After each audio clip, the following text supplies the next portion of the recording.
The guy who bent the sheet metal did a bad job, and now I have to work twice as hard. A client gave me this job and let me choose a design. So while I make it, I'm going to record it.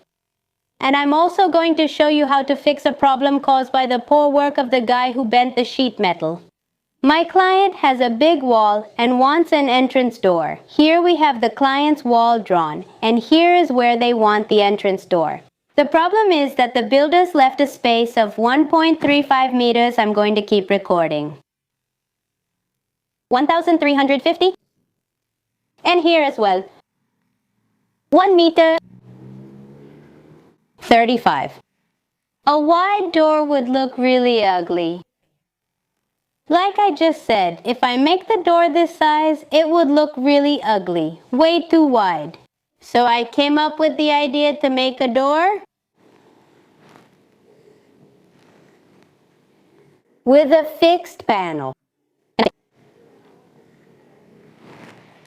so that it is the same size and looks a bit nicer and more presentable.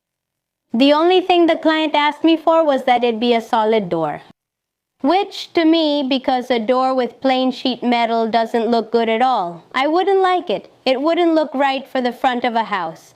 So I would like it to have some little grooves. Like this. So it looks a little nicer and much prettier. Alright. I'm going to make the main door 80 centimeters wide. So here we're going to put 800, and I'm going to make the panel 50 centimeters wide. Here we're going to put 500. I'm also going to use a 2 centimeter tube to put the hinges on. And the 20 up here. Here it would be for the hinges to go. And the door will be 1 meter 75 tall. So we're going to put 1,750, which is the height of the wall.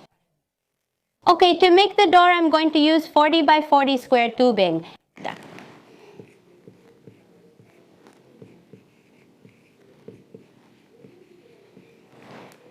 Except for the bottom rail and the pipe where the hinges go. The pipe I'm going to use for the hinge is a 40 by 20 that we're going to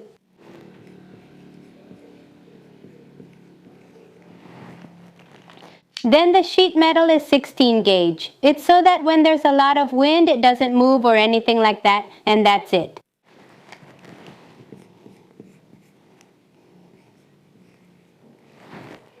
Why don't I use a thin gauge? Because when you close the door or something, it can vibrate or move, and that looks bad. So I use heavier gauge material. And for the bottom rail, I'm going to use a 140 pipe.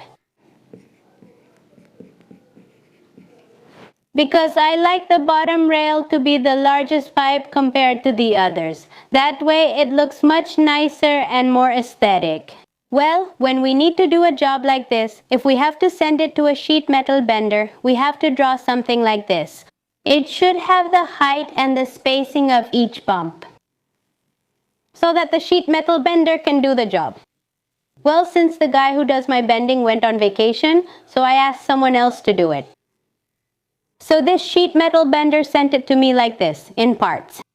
The work isn't badly done, but it's going to take me much longer to weld and do all those things.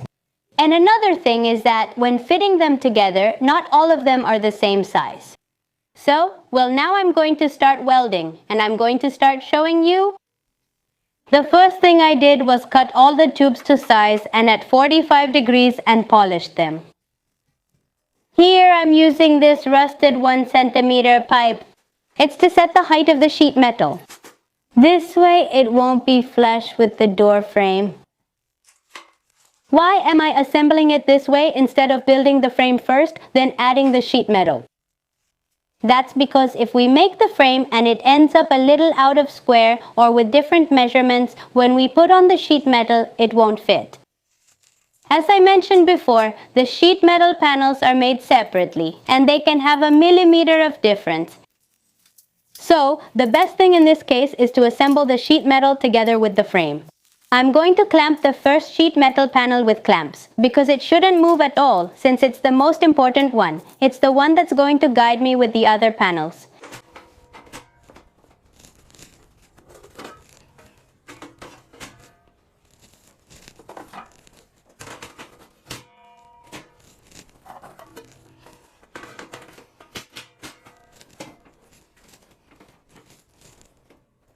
Once I have all the sheet metal panels in place, I tighten the two tubes so that all the panels stay properly aligned.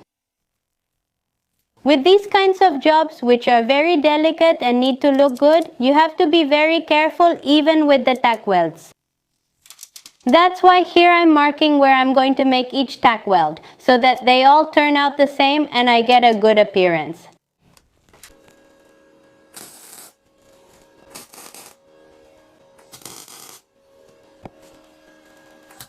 As you can see, whenever I do these jobs, I always use the welding machine, the Mismag, which is much faster to work with and gives you a really neat finish.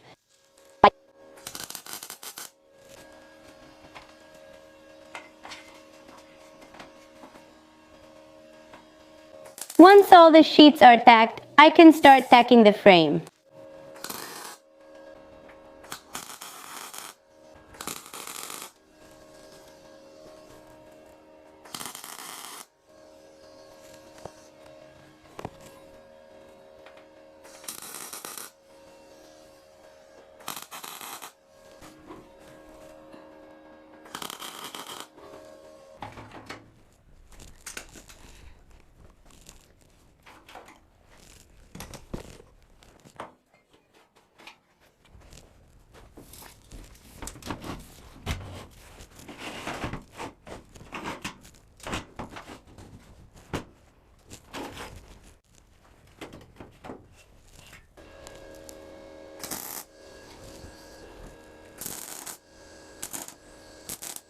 What I assembled here is the fixed panel of the door, and now I'm going to start assembling the door. Since it's the same process as before, I'm not going to record it so the video doesn't get too long.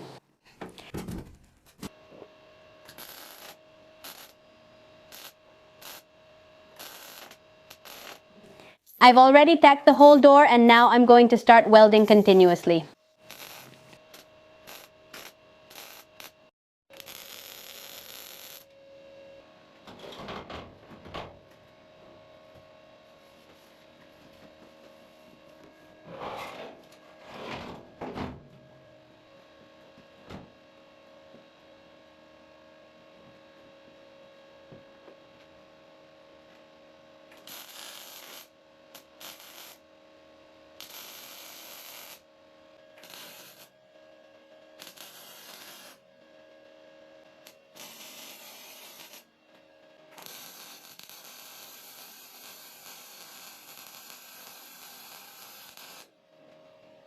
Now I'm going to grind with a grinding disc and I'm going to grind until the weld is flush.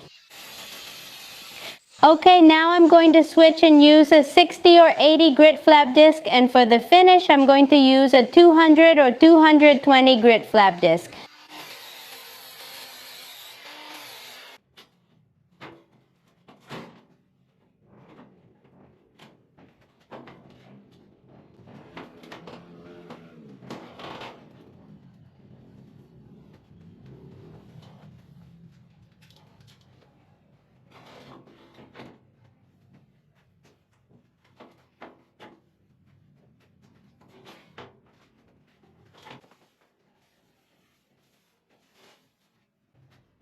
Now to attach the hinge, I'm going to use these little nails that are 2 millimeters wide.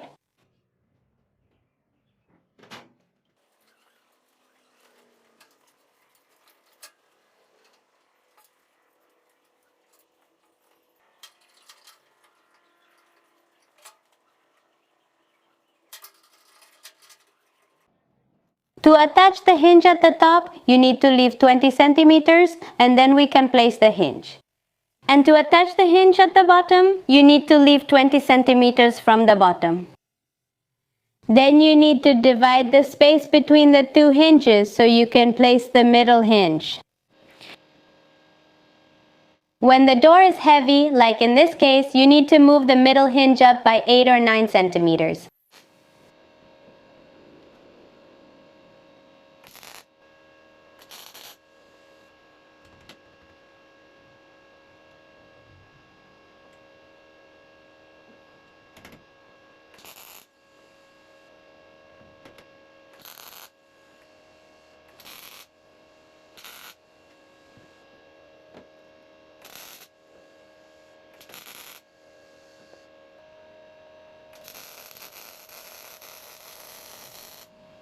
Once the hinges are welded, the door is finished. So now I'm going to paint it and put on a handle. And then it will be ready to deliver to the client so they can install it.